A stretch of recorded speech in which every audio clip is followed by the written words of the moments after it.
ತಾಲೂಕಿನ ಬಂಧುಗಳಿಗೆ ಕ್ರಿಸ್ಮಸ್ ಹಬ್ಬದ ಶುಭಾಶಯಗಳು. ಏನು ನಾವು ಪ್ರತಿ ವರ್ಷ ನಮ್ಮ ಆರ್ ಕೆ ಫೌಂಡೇಶನ್ ಕಡೆಯಿಂದ ಈ ಕ್ರಿಸ್ಮಸ್ ಹಬ್ಬಕ್ಕೆ ಸಿಹಿಯನ್ನು ಹಂಚುವಂಥ ಕಾರ್ಯಕ್ರಮ ನಮ್ಮ ಮಾರ್ಗದರ್ಶಕರು ಮತ್ತು ನಾವು ದೇವರಂತ ಕರಿತಕ್ಕಂಥ ನಮ್ಮ ಫಾದರ್ ಅವರ ಒಂದು ನೇತೃತ್ವದಲ್ಲಿ ಪ್ರತಿ ವರ್ಷನೂ ಚರ್ಚ್ಗಳಿಗೆ ನಾವೇನು ಸಿಹಿ ಹಂಚ್ತಿರೋ ಈ ಸಲ ನಾವು ಆ ಕಾರ್ಯಕ್ರಮನ ಮುಂದುವರಿಸ್ತಾ ಇದ್ದೀರಿ. ನೆನ್ನೆ ಕೂಡ ನನ್ನ ಒಂದು ಫಾಲೋವರ್ಸ್ ಪ್ರಕಾರ ಒಂದು ಸುಮಾರು 13 ಚರ್ಚಿಗೆ ಕೊಟ್ಟಿದ್ದೀರಿ. ಇವತ್ತೂ ಬಂದು ಇನ್ನು ಮಿಕ್ಕಿರೋದು ಕೊಡ್ತಾ ಇದ್ದೀರಿ. ಭಗವಂತ ಆ ಯೇಸು ಎಲ್ಲ ಕಷ್ಟಗಳನ್ನು ಆಲಿಸಿ ಎಲ್ಲರಿಗೂ ಸುಖ ಶಾಂತಿ ನೆಮ್ಮದಿಯನ್ನು ಕೊಡಲಿ ಅಂತೇಳಿ ಆ ಜೀಸಸ್ ಅಲ್ಲಿ ಪ್ರಾರ್ಥಿಸ್ತಾ ಇದ್ದೀನಿ. ಹಾಗೆ ಮುಂಬರುವಂಥ ಹೊಸ ವರ್ಷದ ಹಬ್ಬದ ಶುಭಾಶಯಗಳನ್ನು ತಿಳಿಸ್ಲಿಕ್ಕೆ ನಾನು ಇಷ್ಟಪಡ್ತಾ ಇದ್ದೀನಿ.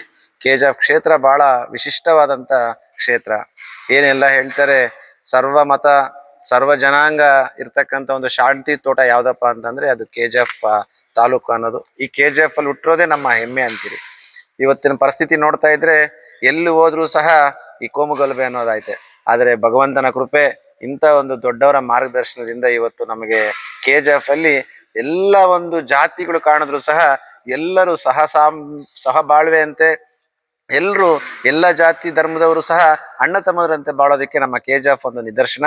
ಇಡೀ ಕರ್ನಾಟಕದಲ್ಲಿ, ಇಡೀ ಭಾರತದಲ್ಲಿ ತಗೊಂಡ್ರೆ KGF ಇತಿಹಾಸವನ್ನ ತಿರುಗಾಕ್ತಾ ನೋಡ್ತಾ ಇದ್ರೆ ಇಲ್ಲಿ ಬಹಳ ಧರ್ಮಗಳು, ಎಲ್ಲಾ ಧರ್ಮದವರು ಸೇರಿ ಅಣ್ಣ ತಮ್ಮಂದ್ರಾಗ ಬಾಳ್ತಾ ಇದ್ದಾರೆ.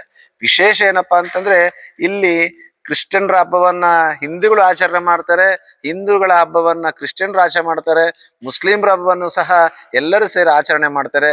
ಇದು KGF ನಾಡಿನ ಈ ಮಣ್ಣಿನ ಶಕ್ತಿ, ಈ ಮಣ್ಣಲ್ಲಿರ್ತಕ್ಕಂಥ ಒಂದು ದೊಡ್ಡ ಒಂದು ಶಕ್ತಿ ಅಂತ ನಾವು ಖುಷಿಯಿಂದ ಹೇಳ್ತಾ ಇದ್ದೀರಿ. ಭಗವಂತ ಇವತ್ತಿರ್ತಕ್ಕಂಥದ್ದು ಮುಂದಿನ ದಿನಗಳಲ್ಲಿ ಇದೇ ರೀತಿ ಕಂಡ್ಕೊಂಡು ಹೋಗ್ತಾರೆ ಅಂತ ನಾನು ಆ ಭಗವಂತನಲ್ಲಿ ಪ್ರಾರ್ಥನೆ ಮಾಡ್ಕೊಳ್ತಾ ಇದ್ದೀನಿ. ಎಲ್ಲರಿಗೂ ಸುಖ ಶಾಂತಿ ನೆಮ್ಮದಿಯನ್ನು ಕೊಟ್ಟು ಈ ಕ್ರಿಸ್ಮಸ್ ಹಬ್ಬ ಎಲ್ಲರ ಬಾಳಲ್ಲಿ ಒಳ್ಳೆಯದನ್ನ ಬೆಳಗಬೇಕಂತೇಳಿ ನಾನು ಆ ಜೀಸಸ್ ಅಲ್ಲಿ ಪ್ರಾರ್ಥನೆ ಮಾಡ್ಕೊಳ್ತಾ ಇದ್ದೀನಿ.